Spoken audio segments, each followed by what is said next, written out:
According to the German Archaeological Institute's Göbekli Tepe excavation project, the site in Upper Mesopotamia was built and occupied during the pre-pottery Neolithic, roughly 9,600 to 7,000 years before the Common Era.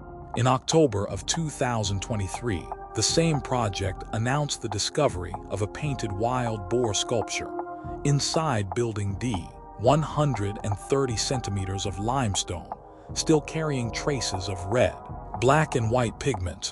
12,000 years ago, people with no farming, no pottery, and no cities quarried limestone pillars weighing up to 20 tons and stood them in rings on a barren hill. Then at some point, those rings vanished beneath tons of rubble, bone, and broken tools. For decades, archaeologists insisted the builders buried their own temples on purpose. The unsettling part is that we still cannot agree on why, or whether the hill was hiding something, or hiding from something.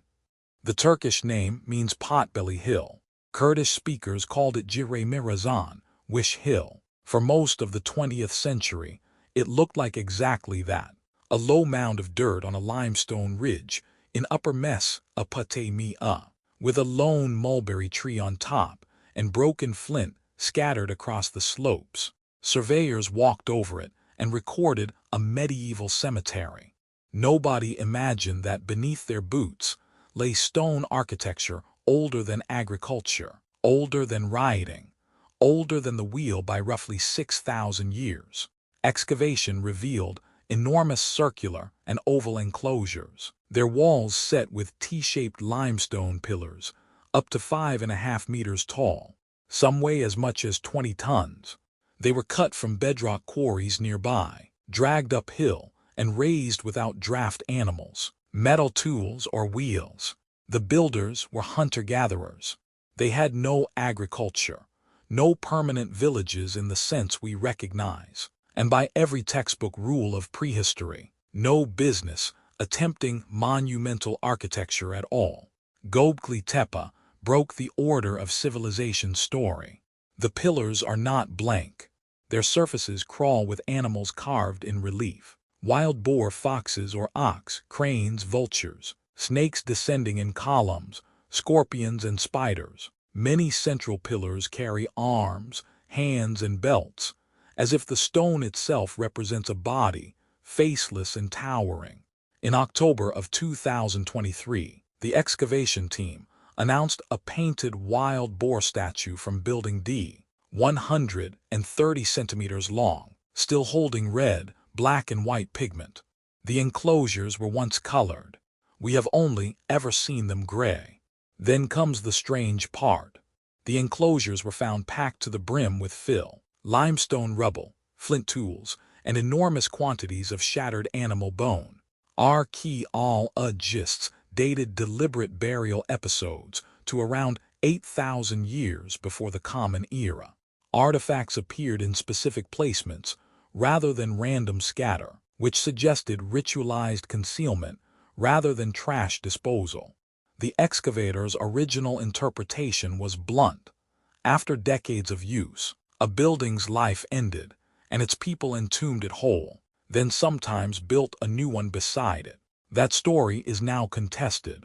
More recent research from the same Archaeological Institute that excavated the site argues the burial was largely natural. Walls collapsing inward, roofs failing, slope erosion sliding sediment downhill over centuries until the enclosures simply drowned in their own debris. Under that reading, no ceremony was needed. The hill did the work, but the objection remains. Erosion does not usually pack cavities that neatly, and it does not explain artifacts set in careful positions inside the fill. Both readings survive on the same evidence. Whatever sealed the enclosures, the fill tells us what happened there. Tens of thousands of butchered animal bones, gazelle or ox, wild boar point to gatherings on a scale hunter-gatherers were not supposed to manage. Feasts that would have required hundreds of people fed at once. Human skull fragments were also found, some carved with deliberate grooves and drilled holes, evidence of a skull cult. This was not a village. It was a place people traveled to, ate at, carved at, and eventually left under the ground. Here is the uncomfortable resolution. Whether the builders intended it or not, burial preserved Göbekli Tepe almost perfectly, pigment still on stone after 12,000 years, pillars standing where they were raised. Whether the people meant to protect their monuments, or whether preservation was a side effect of a ritual act, is impossible to determine from the evidence we have. And that is the real story. Not aliens, not a lost super-civilization, just human beings, at the very dawn of building, doing something we cannot read. Göbekli Tepe rewrote the order of history. Monuments came before farming. Ritual came before cities. And the hill kept its own record safe, whether by design or by collapse.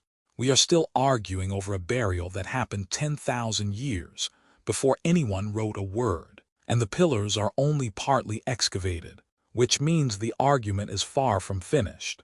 If you want more stories from the edge of what we can actually prove, subscribe.